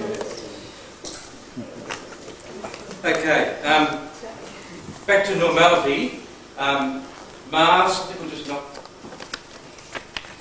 that down a bit. No, we've already got it there, that'll work. Just perhaps a touch more. Yeah. How would you like? Yep, that's fine. Rightio. Okay, Venus is declining from its peak, but it's still a very good morning object, and it's commonly referred to as a morning star, and it's going to be that way until about June, not September as in Sky 2003. However, Mars is a bit of a twerp in the morning sky, but it gets better come August, as David has pointed out, and we're really looking forward to that. So Mars is on the go, rising, and on Sky for the month you've got a bit of a picture, I think, around that area, the 29th of the 1st. Okay. Now, it wasn't mentioned in Astronomy 2003. I'm sorry I keep mentioning that magazine. I have a copy, it is good, but I only use it for the comments. Okay, Mercury is good for the morning sky. It is a dark sky, but only about 2/3, but it is a good path. There's our sun as of this morning, and going down into winter, would you believe? I mean, it is coming, but slowly. We've passed the summer solstice. Okay, the path of Mercury is high. You can see that clearly. There's clearly an 8-degree gap there between roughly that position there. So the path is good, and there's a corresponding view of it on Sky for the month, which is in a fairly dark sky.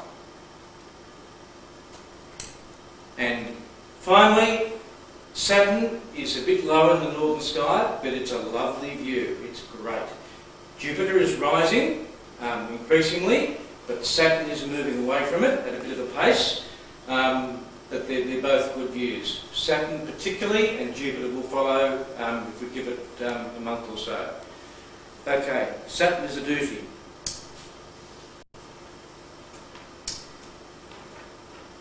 Radio. Just see the. It's a little bit too dark here, but the view there is good. Okay, you've got this on your sky for the month, and I'm repeating myself as of last year by saying that the northern sky right now is fantastic. All of those objects are easy. I've mentioned a few that are a little bit difficult. There's stacks of messier objects with an M in front of them. You've got stacks of bright stars that are labelled there, which can be used for a computer telescope as alignment stars, but all of those objects are easy. It's easy pickings. But the galaxy country is coming up with Leo and Virgo following. I'll show you three objects that are fairly interesting. One is a multiple star up in Lepus above Orion there. A multiple star, okay, roughly in that position. I'll show you Saturn, show you how it looks in a telescope, and I'll cheat by repeating an object, the Christmas tree cluster last year, but there's a purpose for that. Not a great purpose, but a purpose nevertheless. Okay. Not a lot for the southern sky later on, but the same comment with the chart that you got on Sky for the month. It's easy pickings there, except in the area of Carina. That's a bit complex there, but it's a fantastic area. But Milky Way, as in the northerly chart, is nearly going from the south right over to the zenith overhead for both charts. So the Milky Way is just about going directly overhead from north to south. And to the right and left of that, we have galaxy country rising and setting. So make the most of the Milky Way while it's there. It'll be there for a while. But all of those are easy, except in that area. And you can't avoid it. It's complex, and it's the best in the southern sky. It's the best in any sky. Okay, two objects I'll concentrate on, just for a bit of fun. One was a fill-in, a galaxy near Koolymilka, which is about somewhere around there. And I'll show you a lovely cluster area near Lambda Centauri, okay? You've got Centaurus here, rising, and if you just go above the Southern Cross, which is there, there's a lovely cluster area that John Cliverton actually was looking at last Friday night. It was great. It's a lovely area there. Okay, we'll get out of here. Radio. Okay, northern sky, those three objects, the multiple cluster.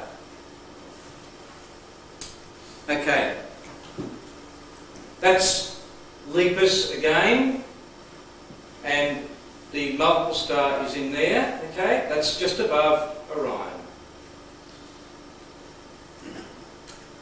Same thing, there's Alpha Leporis, and there's the multiple star. That's through binoculars. Through binoculars, it just starts to separate. It's a multiple star with 9 components. It's commonly called H3780. It's a Herschel object. It's been around for ages, and it's got another classification called N2070. It's just a lovely multiple star, and you may need a chart. Oh, look, you should be able to get it from this anyway. Or, dare I say, a computer telescope. Okay. With large binoculars, it should start to break up like that. It's a true multiple star, 9 components. The faintest star is 12.5. I think I blew it with the blue stars. They're meant to be white. Sorry, no one's perfect. And if we hit it with a telescope, a good telescope, we see a lot. Now that is a dinky-dyed, true multiple star. That's the primary, and the faintest star there is 12.5. And it's in Leporis, above Orion. I'll say that. Okay. Now, second one, Saturn, you're not going to, oh, this will be great. Saturn, P for planet. Okay, a little bit of exaggeration there. You don't see it quite like that in the sky with the naked eye. Sorry about that, but I can't. Okay, all right. Saturn's in Taurus, and it's in particular near, that's the Crowd Nebula M1, and that's Zeta Tauri, so the Hyades are back here, okay? I mean, Saturn is as clear as anything, but the best view is through a telescope. How do you like my Cassini division? It's made up. I'm cheating. It's great, isn't it? That's the star 114 Tauri. Watch that star. It might be taken over by Saturn. I didn't simulate the Crowd Nebula. I didn't have time. There's Zeta Tauri. That's a binocular view. Well, very, very good binocular view. I withdraw. Okay, I'm leaving. Sorry, I can't win with this lot in front of me. Okay, and to be a little bit naughtier, there it is. If anyone wants the Cassini division widened for next time, I can arrange that. Where's Saturn's moons? Oh, don't push it. Don't push it, Russell. Okay. I think there's one last option. Oh, the Christmas tree cluster. This is only a minor thing. I'll explain. I showed this last month. Okay. That's a bright star in Gemini. That's the Christmas tree cluster 2264. That's quite easy. If any of you want a bit of a reference, there's the western edge of Gemini, okay? The western edge of Gemini. So you go up through the western edge of Gemini and there's your Christmas tree cluster. We'll go back to that. Alright, but up here, and I did this very badly because I rushed this at 7 PM tonight, I forgot to mention last November, that you've got Hubble's Variable Nebula up there. It doesn't look like that. I didn't have time to do it. It's like a fan-shaped nebula, and I can see it clearly in my 8-inch Alex 90 8-inch computerised go-to telescope. Sorry. So, okay, Hubble's Variable Nebula, close by the Christmas tree cluster. That's all I wanted to do there. Okay, southern sky, there's only 2 more to go, and I'll disappear into the whatever. Okay, this is the region of Centaurus. Okay, this is a binocular view, and it gets a bit complex, so I'll put the labels on it with the next one. This is what John Cliverton had last Friday. That's your Lambda Centauri. Okay, that's quite a bright star, and above it you've got quite a nice cluster which looks like a hang glider. Well, that's how it looked in John Cliverton's telescope. I've probably overdone it on the colours a bit, but it's quite a lovely, compact hang glider looking type cluster. The kite of the hang glider. Below it is a more looser cluster, but that's a nebula there that tends to cast a light glow around Lambda Centauri, and you'd need a nebula filter for it. But the whole area is just a delight in any telescope with low power eyepieces. Okay, last but not least, I just did this one as a fill-in because I couldn't think of anything else to do. 2 galaxies. I was wanting one in particular that I love seeing through my telescope, but this was the wrong choice, but I persevered with it anyway. It's somewhere in Columba, in the southern sky. 2 galaxies, 1808, 1792. They actually look like that. That's quite a dusty galaxy. This should be through large binoculars, 15 by 8s or whatever. There's a globular below them, not too far away, seriously. And that's slightly smaller, a little bit less dustier. See how I've tried to make that look a little bit dusty? Don't answer that. Okay. And that's that's through a telescope. It reverses, and that's about it. There are two nice galaxies that I've seen from a telescope, and countless other experienced observers have too, but they were the wrong ones that I wanted. But I persevered. I am done.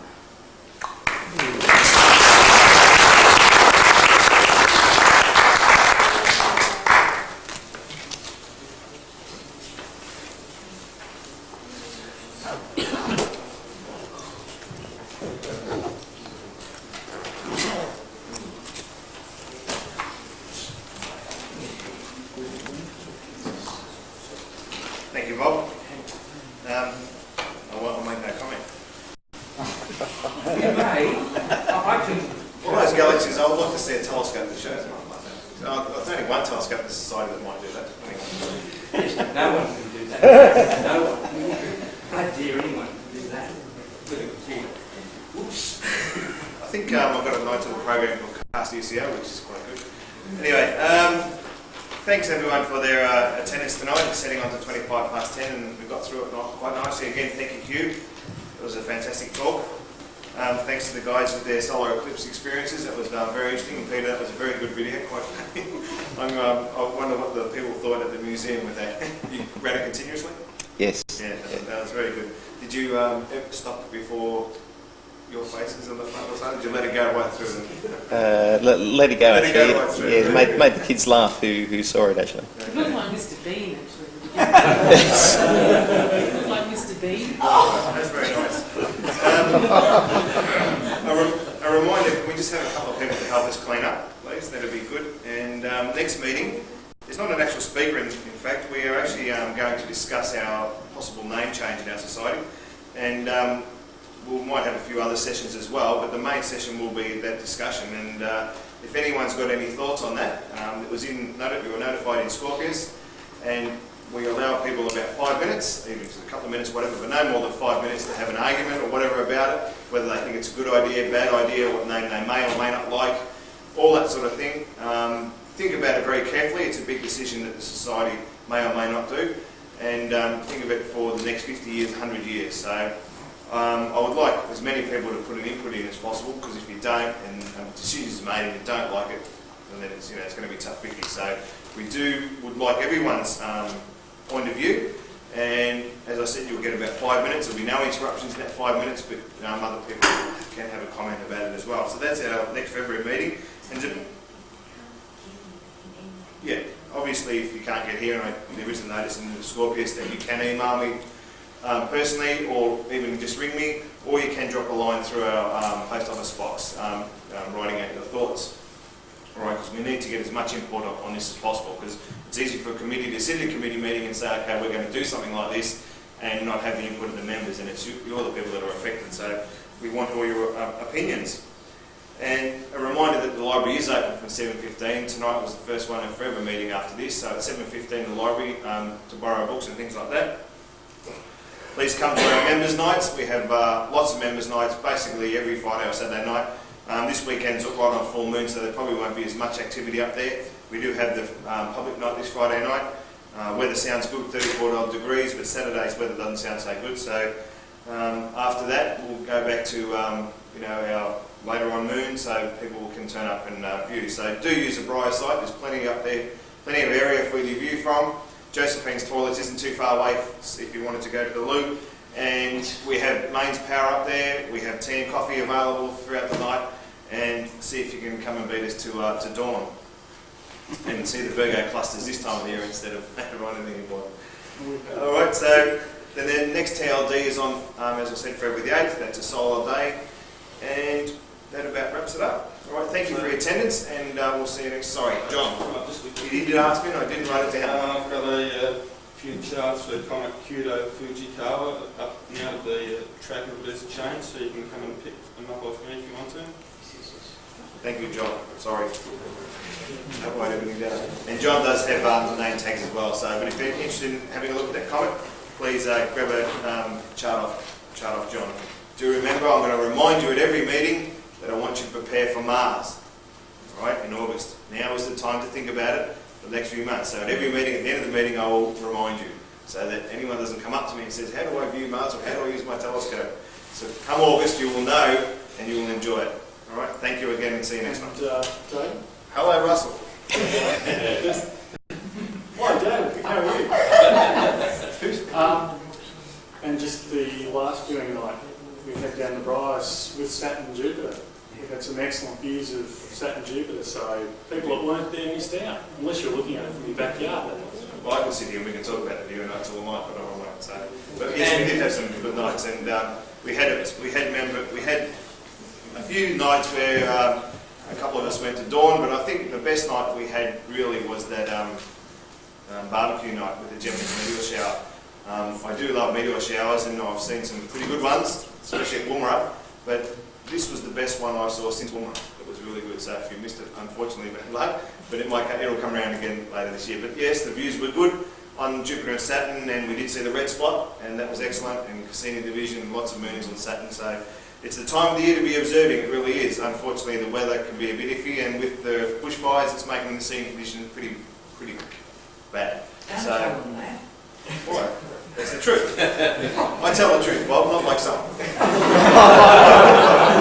All right, see you next meeting. Thank you.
And in fact, as totality, you can see your arm.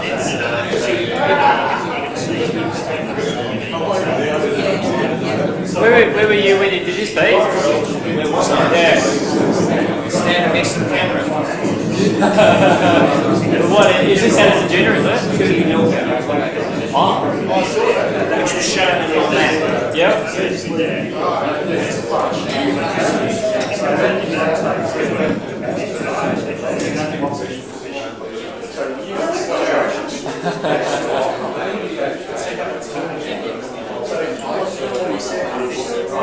Watch how busy he gets.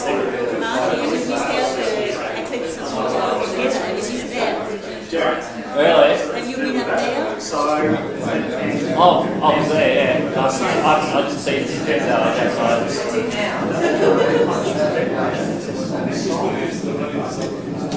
We were all like that. When he got closer and closer, everyone was just running around checking stuff. It was just mad. I got about 8 photos of tree totality. I got 2. You said you left I left the filter on the main telescope, that one was okay. Oh, on the telescope? Yeah.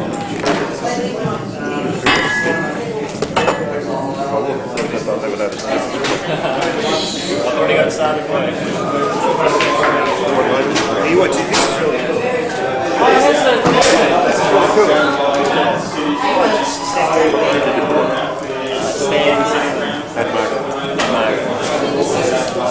cool. That's cool. That's nice. Take stand of the way. Is that his flash going? Someone else going? Oh yeah, he's going to act.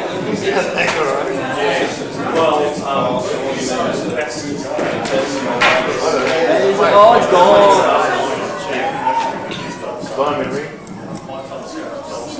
That's cool. As the video camera on, the exposure changes and you can just like sit. It's good money.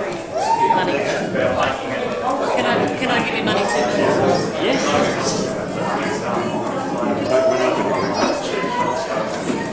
So it was Margaret or Margaret? Margaret. That's what you're And it's for a... Just number 4. IO Lander Street. I don't need your address.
at a very windy Koolymilka in the Woomera Prohibited Zone on the 4th of December 2002.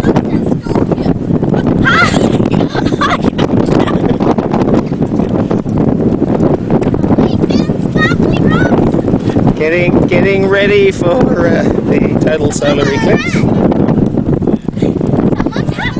Someone's hats.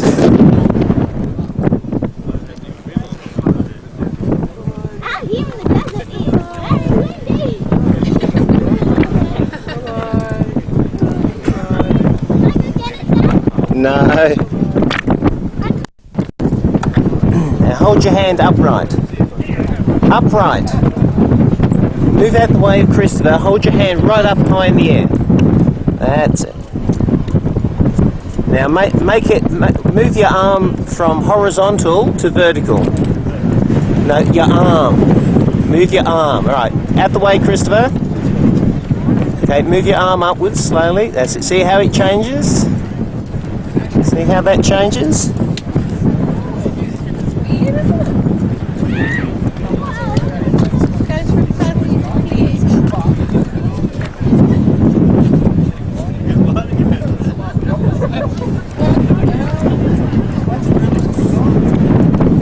Okay.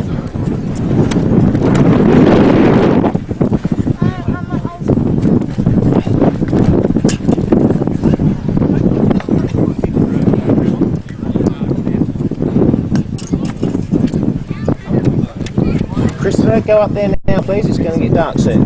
Go and sit up there, please.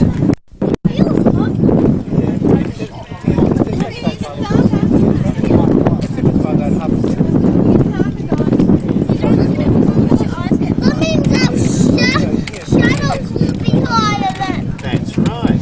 It's longer and longer. And fuzzier and fuzzier. The head's getting fuzzy. Oh yeah, we're all fuzzy, yes. Can you see my fingers? Fuzzy, Well, you can see them if I hold them that way. But fuzzy, that way. fuzzy. Ooh, look at that.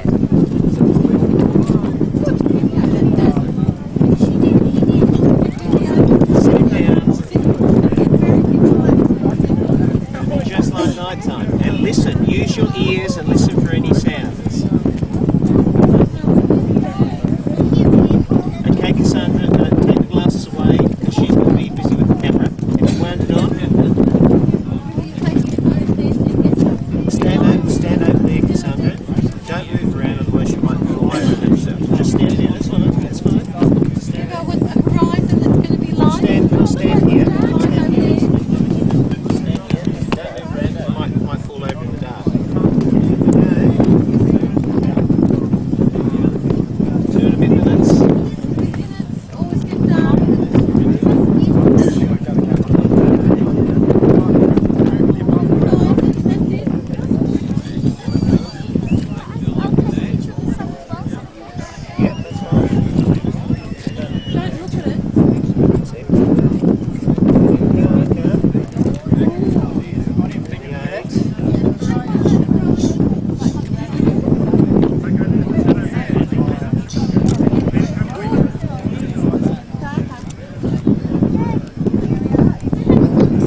Just starting.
Oh yeah, fireworks.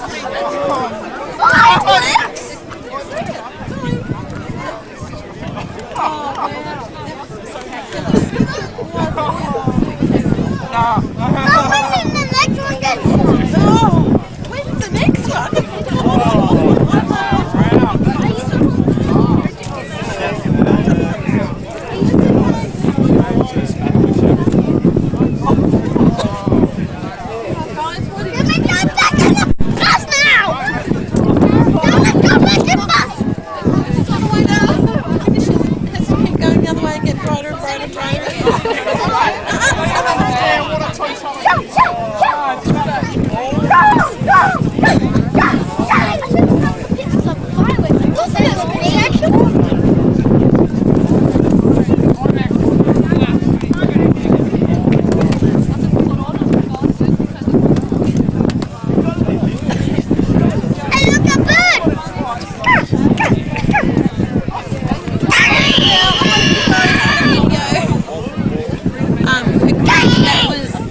Exciting and really worth the wait.